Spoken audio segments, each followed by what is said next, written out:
So people have been having a lot of trouble negotiating this 2019 RAV4.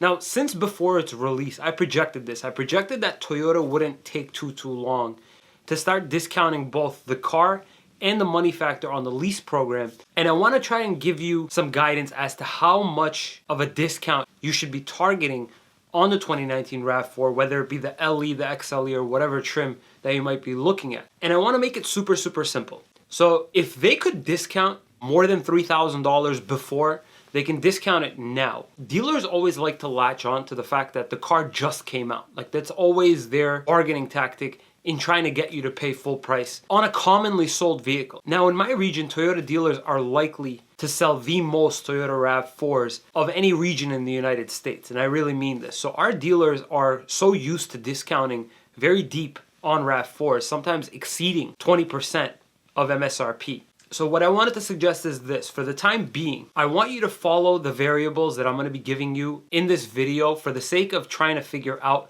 how much you should be paying on a RAV4 if you're in the market to get one immediately.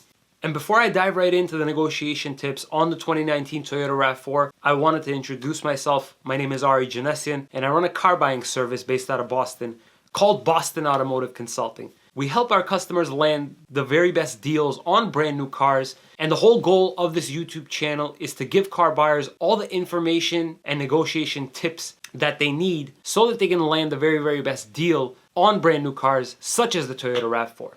So if you haven't already and you enjoy solid how-to videos, especially when it comes to negotiating brand new cars, please consider subscribing. Alright, so I want to try and make this video somewhat short, and I want to start off by saying going after a 10.5% discount off of the MSRP that you're working at this very moment in time is considered to be a pretty aggressive deal.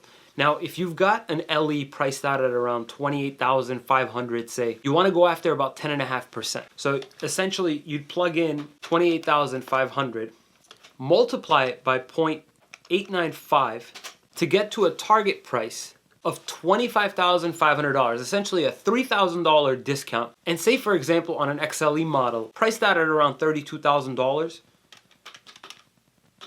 you make the same calculation, and that brings you close to about $3,500 off of the MSRP.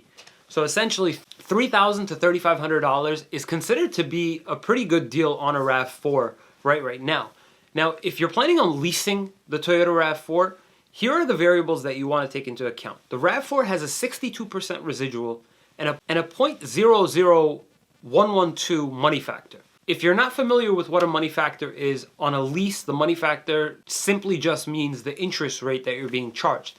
Now, if you were to plug in a 62% residual and a 0.00112 money factor, using that same MSRP on the RAV4 LE at $28,500 and that same selling price of $25,500, the lease payment that you should be targeting with just your first payment due at start should be no more than $320 a month.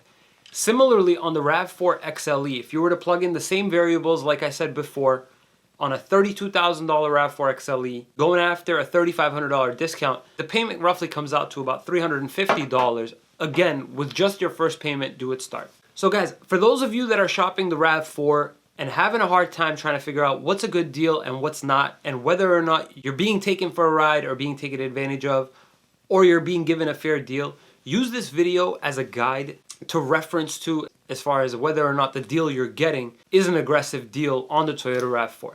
If you found this information useful and you want to see more of these new car buying and negotiation tip type videos, please consider subscribing. Thank you so much for watching, guys. We'll see you next time.